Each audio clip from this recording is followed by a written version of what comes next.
Hi everyone, welcome to Birsa Academy. So in this video, we are going to discuss the Hindu of 19 March 2021, and this lecture is presented by me, Manish Chaudhary. So you can subscribe our channel Birsa Academy to make your preparation for UPSC and state PCS examinations like BPSC, UPPSC, JPSC, and many more government competitive examination. Because in all government competitive exams, there is a huge weightage of current affairs. So let's start this lecture. So first article तुम्हारा related है the Supreme Court to hear the plea against the sale of electoral bonds. So the first article is related to electoral bonds. सबसे पहले हम समझेंगे कि electoral bonds होते क्या क्या है, ठीक है. So electoral bond basically introduced with the finance bill in 2017. और electoral bond is basically एक instrument होता है, एक security होता है, ठीक है, जिसको यूज किया जाता है कि to donate the political parties. So political parties जो भी होती है उनको फंड करने के लिए जो पहले जो फंडिंग होती थी पॉलिटिकल पार्टीज की वो कैश में होती थी. तो अभी इसमें इलेक्टोरल बॉन्ड्स में क्या रूल ला दिया गया कि हम लोग 2000 से ज़्यादा कैश किसी भी पॉलिटिकल पार्टी को नहीं दे सकते. तो अगर किसी भी पार्टी को अगर फंड करना है तो हम लोग को इलेक्टोरल बॉन्ड्स का यूज करना पड़ता है. और इलेक्टोरल बॉन्ड एक डिजिग्नेटेड बैंक होता है, वही केवल उस बैंक को इशू करता है. जैसे अभी एसबीआई है, एसबीआई के भी कुछ लिमिटेड ब्रांचेस है, वही केवल इलेक्टोरल बॉन्ड सेल करते हैं. तो इसका फीचर क्या है इलेक्टोरल बॉन्ड्स का? तो this bonds are issued by the notified banks. So जो भी गवर्नमेंट जो भी बैंक्स को नोटिफाइड करती है कि ये बैंक इलेक्टोरल बॉन्ड बेच सकती है, वही बैंक केवल इलेक्टोरल बॉन्ड बेच सकती है. उसके अलावा अदर कोई बैंक इलेक्टोरल बॉन्ड नहीं बेच सकता, ठीक है. इसमें क्या है कि donor may approach this bank to purchase the bond. The donor से permitted to buy the bond through cheque digital payment, ठीक है. So hence the identity of the donors are protected. तो क्या है कि जो डोनर है, जो पैसा देने वाला व्यक्ति है, वो उसको अलाउ किया गया है कि वो जो इलेक्टोरल बॉन्ड है वो अपने आइडेंटिटी को छुपा करके वो through cheque through digital payment उसको बाय कर सकता है. और इससे क्या होगा कि जो डोनर उसका आइडेंटिटी बच जाएगा. कि मान लो आप अभी अगर इलेक्टोरल बॉन्ड अपने जाके खरीदते हो बैंक से, तो आप उसमें अपना नाम मेंशन करते हो, चाहे कुछ मेंशन करते हो, तो आप फिर पार्टी को देते हैं, तो वो इससे पता चल सकता है कि किस पर्सन ने किस पार्टी को डोनेट करा है. लेकिन इसमें क्या होता है कि through electoral through digital payment through cheque आप करते हो, तो उससे पर्सन की आइडेंटिटी छुप जाती है. फिर donor donate this bond to political party को ये जो बॉन्ड है, ये जो सिक्योरिटी है, उसको पॉलिटिकल पार्टी दे दी कि यार political party has to in case मतलब पैसा जो विड्रॉल होगा वो in the account of party होगी, ठीक है. पार्टी जो कि रजिस्टर होगी इलेक्शन कमीशन के साथ. सो जो भी पैसा विड्रॉल होगा इलेक्टोरल बॉन्ड से, वो एक अकाउंट में होगा. वो account should be registered with the election commission. So election commission देख सकती है कि उस पार्टी ने अपने इलेक्शंस में कितने पैसे खर्च किए हैं, ठीक है. तो इसमें क्या क्या है कि इसमें ये तो हमारा इलेक्टोरल बॉन्ड का हम लोग कंसेप्ट है. ये जो हमारा जो न्यूज़ उसमें क्या बोला गया है कि NGO seek stay on the scheme ahead of election in की स्टेट. तो बहुत सारे स्टेट जैसे बंगाल हो गया, फिर तुम्हारा तमिलनाडु हो गया, असम हो गया, तो बहुत सारे स्टेट्स में अभी इलेक्शंस आने वाले हैं. तो एक एनजीओ है, उन्होंने सुप्रीम कोर्ट को अर्जेंटली हेयर करने के लिए बोला है कि ये जो इलेक्टोरल बॉन्ड्स है उनको उनके लिए urgently hear the plea of NGO association for the democratic reforms. So एक एनजीओ है तुम्हारा, एक एनजीओ है जिसका नाम है तुम्हारा एसोसिएशन फॉर डेमोक्रेटिक रिफॉर्म्स. इन्होंने प्ली फाइल किया सुप्रीम कोर्ट में to hear urgently the reforms related to electoral bond before the election of some of the states like West Bengal, Tamil Nadu, Assam, ठीक है. सो अगर electoral bond को तुम देखोगे तो आरबीआई है और इलेक्शन कमीशन बोथ दोनों ने कहा है कि sale of electoral bond become the avenue for the sale of corporate to use the illicit money and fund the political parties. So election commission और आरबीआई दोनों ने ये बोला है जो इलेक्टोरल बॉन्ड है वो कॉर्पोरेट्स है, वो क्या करती है अपनी इलिसिट मनी जो ब्लैक मनी है उसका यूज करती है वो पॉलिटिकल पार्टीज को फंड करने के लिए, ठीक है. और आरबीआई और इलेक्शन कमीशन बोथ है उन्होंने कहा है कि electoral bond are detrimental to democracy, ठीक है। तो इलेक्टोरल बॉन्ड है वो डेमोक्रेसी के अगेंस्ट है, बिकॉज इसमें जो ब्लैक मनी है, जो मनी जो करप्शन से कमाया गया उसको यूज किया जाता है पॉलिटिकल पार्टीज को, और जब वो पार्टीज गवर्नमेंट फॉर्म करती है तो वो ऐसे ऐसे रिफॉर्म्स लाती है, ऐसे ऐसे स्टेप्स लेती हैं जो उन कॉरपोरेट्स को फायदा करती हैं।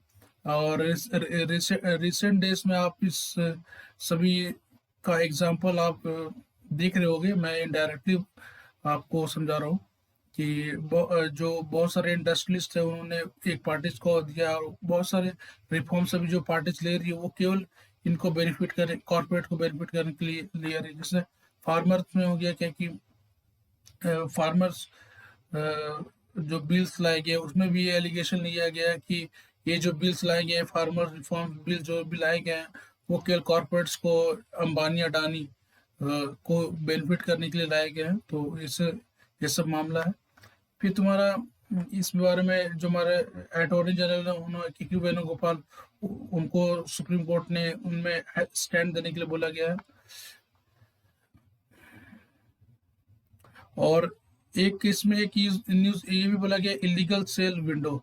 सो इसमें जैसे हम लोगों ने पढ़ा गया कि this bond are issued by the notified banks, तो only notified banks can sell the electoral bond. लेकिन इसमें आरटीआई थ्रू एक डाटा शो हुआ कि इलीगल सेल विंडोज, मतलब इलीगल सेल विंडोज मतलब जो नोटिफाइड बैंक्स है उसके अलावा भी अदर जो विंडोज है वो इलेक्ट्रॉनिक बॉन्ड सेंड कर रही है, सेल कर रही है इलीगली। और उसमें जो इलिसिट मनी है, जो ब्लैक मनी का यूज हो रहा है, and this window is open in the past benefit certain political parties. और पहले बहुत सारे पॉलिटिकल पार्टीज को ये बेनिफिट कर सकी है। तो जैसे तुम अगर इलेक्ट्रल बॉन्ड तो फाइनेंस एक्ट 2017 में इंट्रोड्यूस हुआ था erectile bond, and which are exempt from the disclosure under the Representation of People Act 1951, opening doors for the unchecked, unlocked funding parties. So Representation People Act 1951 को ये opening doors करता है।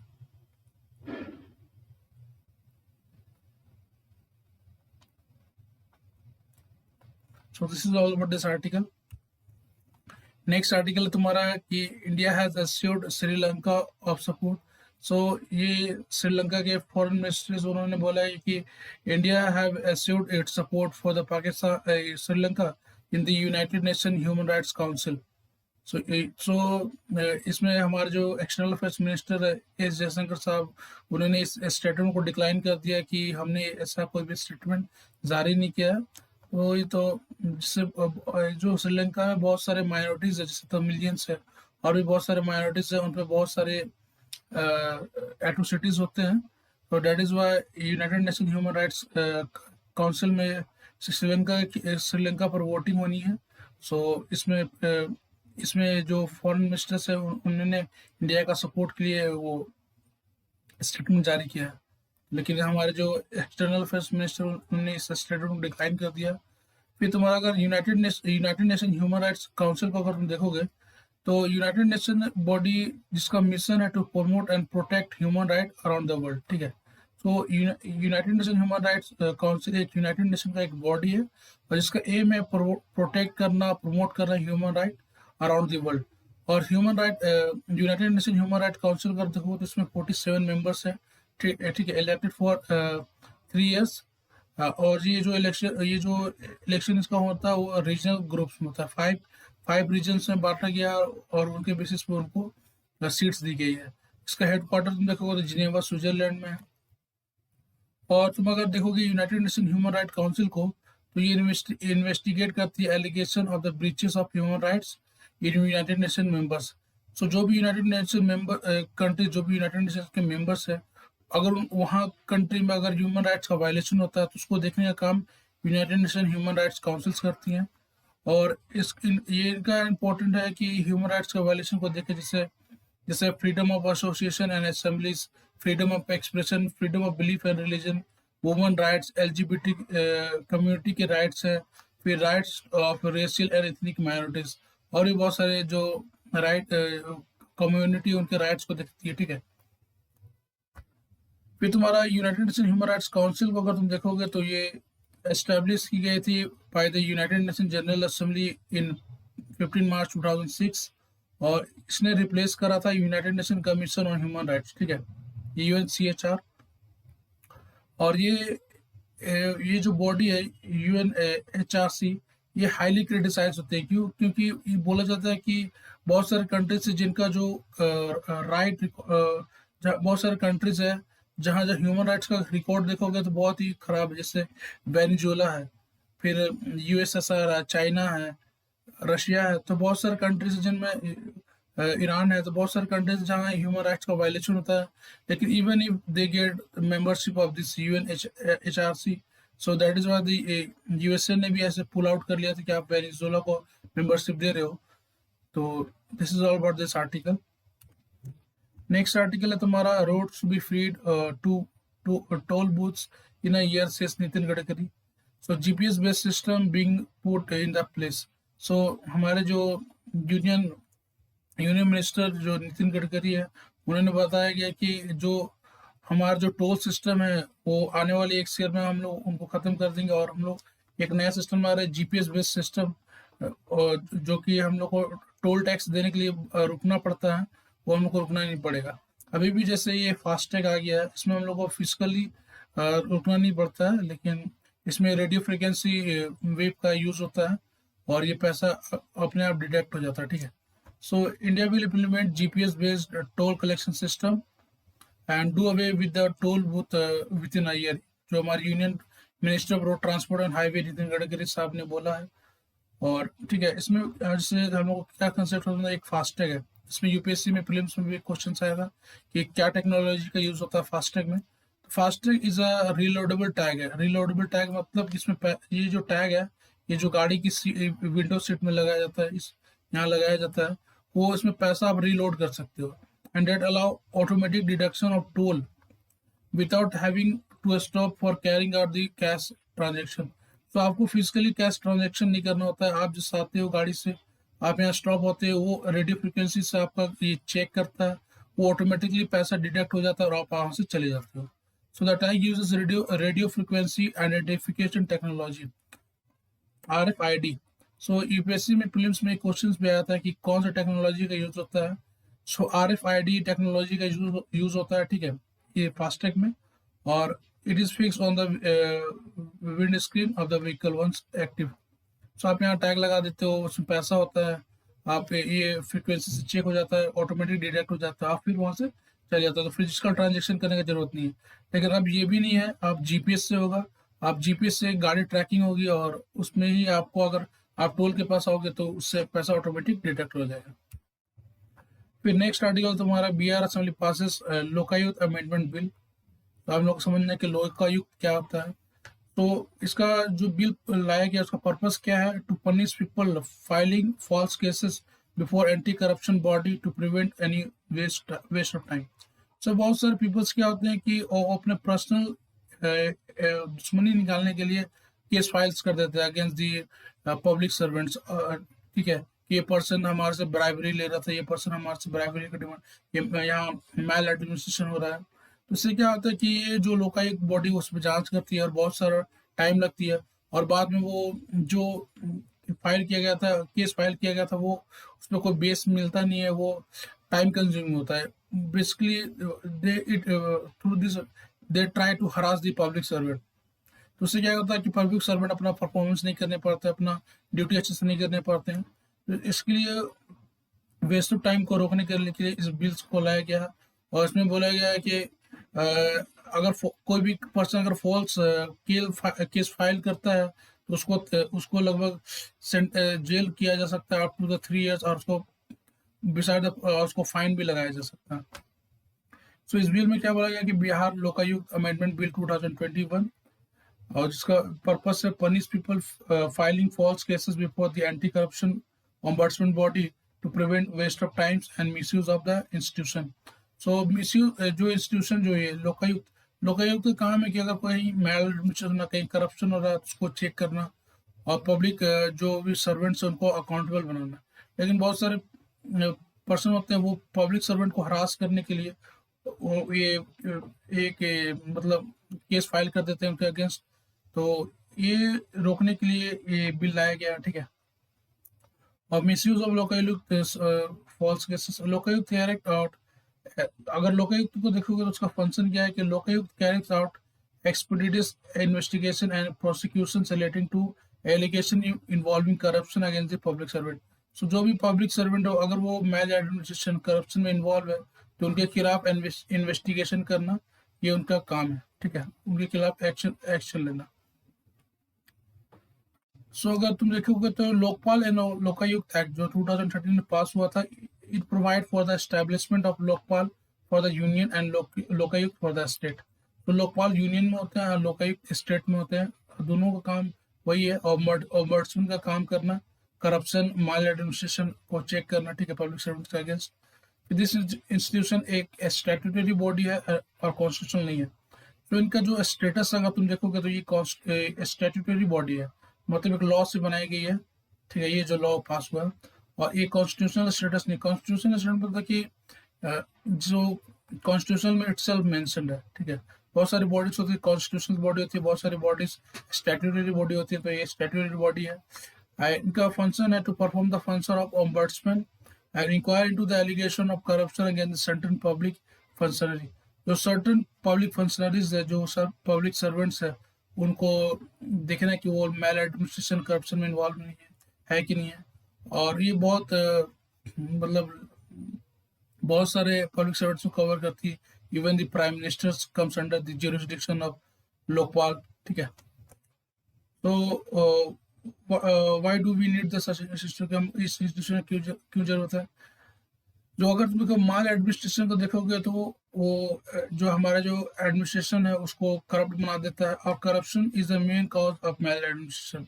सो हमारे जो public servants है वो अपना function को अच्छे से नहीं करते हैं, और इसका मेन प्रॉब्लम है करप्शन। तो इन करप्शन को रोकने के लिए फिर एंटी करप्शन बॉडीज बहुत सारी हैं, जैसे सीबीआई है, और भी बहुत सारे बॉडीज है, जैसे सेंट्रल विजिलेंस कमीशन सीवीसी है। तो ये सभी बॉडीज क्या है, they do not able to function independently, क्योंकि जैसे अभी सीवीसी में एक रिफॉर्म्स लाए थे कि इसके टेन्योर है और जो सैलरी है वो सेंट्रल गवर्नमेंट डिसाइड करेगी।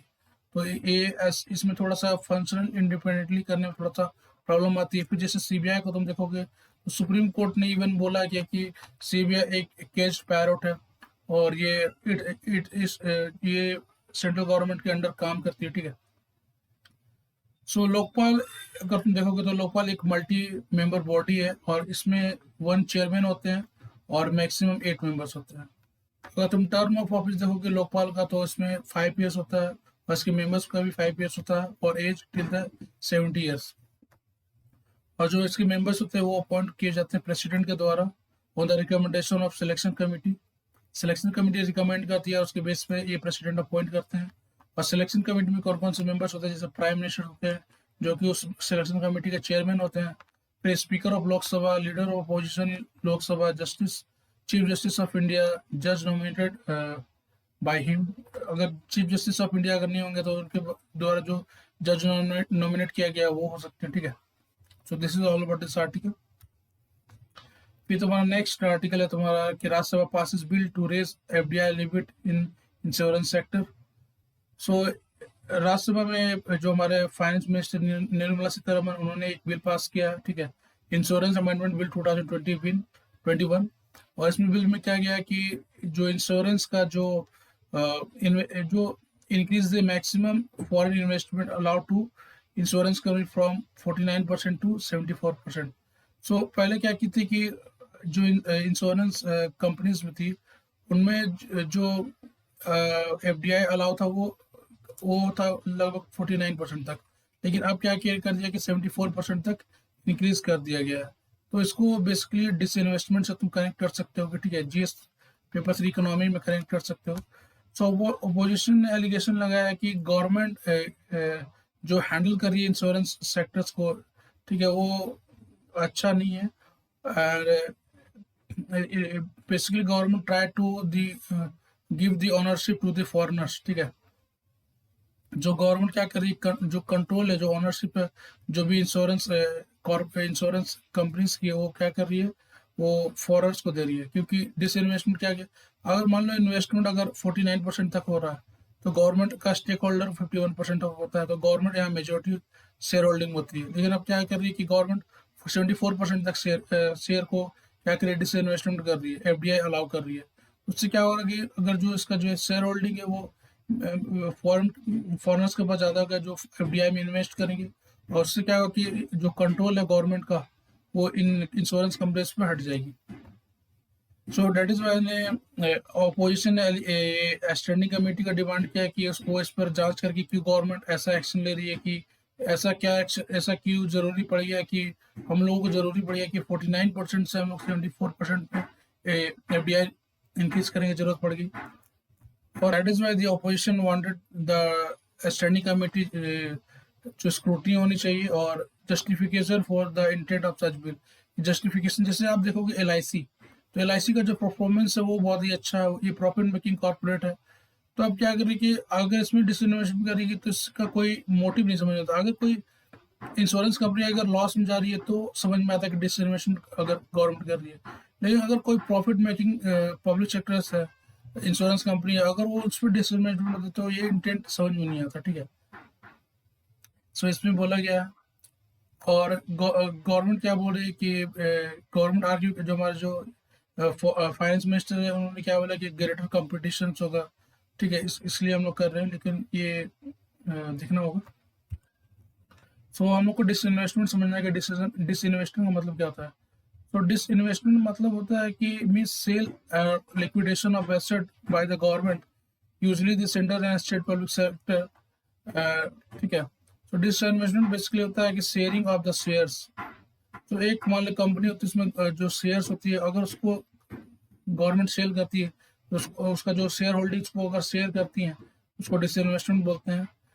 डिसइन्वेस्टमेंट का मेजर ऑब्जेक्टिव होता है रिड्यूस फिजिकल डेफिसिट, ठीक है, improve public finance and overall economic efficiency, फिर to encourage the wider share of ownership, ठीक है। तो ऑनरशिप बढ़ाने के लिए भी एक जिससे ये कंपनी मान ले गवर्नमेंट है, इसमें गवर्नमेंट का मेजोरिटी शेयर होल्डिंग है, तो इसमें क्या किया कभी कभी होता है कि प्रॉब्लम्स क्या होती है कि यहाँ जो फंक्शनिंग होता है, जो इफिशियंसी होती है वो थोड़ी कम होती है। तो गवर्नमेंट क्या करती है कि अपना शेयर होल्डिंग कम कर देती है। उससे क्या होता है कि गवर्नमेंट को फाइनेंस भी हो जाता है अपने स्कीम्स को चलाने के लिए, और यहाँ जो प्राइवेट सेक्टर अगर उसमें इन्वॉल्व होती है तो उसकी थोड़ी इफिशियंसी भी बढ़ती है, ठीक है। फिर तुम्हारा एक टर्म आता है स्ट्रेटेजिक डिसइन्वेस्टमेंट। स्ट्रेटेजिक डिसइन्वेस्टमेंट का बेसिक मतलब होता है कि transfer of ownership and control of public sector entity to some the private sectors. Private sector को बेसिकली दिया जाता है, इसको स्ट्रेटेजिक डिसइन्वेस्टमेंट बोलते हैं। और अगर तुम डिसइन्वेस्टमेंट को देखोगे तो डिफरेंट अप्रोचेस ऑफ डिसइन्वेस्टमेंट होता है, जैसे माइनॉरिटी डिसइन्वेस्टमेंट होता है। इसमें क्या होता है कि अब माइनॉरिटी डिसइन्वेस्टमेंट इसलिए होता है कि इसमें जैसे government retain the majority stock in the company, जैसे 51%। तो अगर एक कंपनी उसमें 51% गवर्नमेंट रखेगी और 49% प्राइवेट सेक्टर को दे देगी, इसको बोलते हैं माइनॉरिटी डिसइन्वेस्टमेंट। इसमें गवर्नमेंट अभी भी मेजोरिटी में है। फिर मेजोरिटी डिसइन्वेस्टमेंट में क्या होता है कि गवर्नमेंट मेजोरिटी पार्ट 51% से भी ज़्यादा अपना जो शेयर होल्डिंग्स उसको बेच दे। फिर कंप्लीट प्राइवेटाइजेशन हो गया कि 100% जो शेयर होल्डिंग्स है वो अपना गवर्नमेंट है जो पब्लिक सेक्टर में उसको गवर्नमेंट सेल कर दे, ये कंप्लीट प्राइवेटाइजेशन होता है। फिर चैलेंजेस टू डिसइन्वेस्टमेंट में क्या है कि अगर मान लो कोई profit making public sectors undertakings है, अगर वो प्रॉफिट कर रही है, ठीक है, और उसका अगर गवर्नमेंट डिसइन्वेस्टमेंट करती है, अगर उसको शेयर होल्डिंग्स बेचती है, तो ऑन द फ्यूचर ये तो प्रॉफिट मेकिंग कॉर्पोरेट है, और अभी जितनी भी प्रॉफिट करेगी वो प्राइवेट सेक्टर को जाएगी। तो इससे क्या होगा कि जो गवर्नमेंट है उसको लॉस होगा, कंटिन्यूसली लॉस होगा इनकम का, क्योंकि ये तो प्रॉफिट मेकिंग थी, गवर्नमेंट ने शेयर अपना बेच दिया। तो अब जितने भी जो प्राइवेट सेक्टर है जो इसमें इन्वेस्ट करेंगे उनको प्रॉफिट होगा, और गवर्नमेंट को प्रॉफिट इसमें से होगा नहीं, क्योंकि उन्होंने अपना शेयर होल्डिंग्स को घटा दिया। फिर complete privatization result in the public monopoly to become a private monopoly. मान लो क्या कि एक कंपनी कॉर्पोरेट है, अगर हम इसमें प्राइवेटाइजेशन बढ़ाएंगे तो private companies basically function under the profit motive. तो वो क्या प्रॉफिट मोटिव को देखती है, वो अपने सोशल लाइबिलिटी, वेलफेयरिज्म इन सभी को ध्यान नहीं देती, उनका बेसिक फंक्शन है प्रॉफिट कमाना। लेकिन गवर्नमेंट अगर कोई कॉर्पोरेट चलाती है जैसे लाइफ इंश्योरेंस कॉर्पोरेशन है, तो और भी बहुत सारे कॉर्पोरेशन चलती है, तो उनका काम होता है कि सोशल वेलफेयर भी देखना, सोसाइटी को भी थोड़ा देखना, ठीक है। वेलफेयर का काम करना, ठीक है। तो this is all about this disinvestment. So this is all about this lecture. So thanks for listening us. So thank you.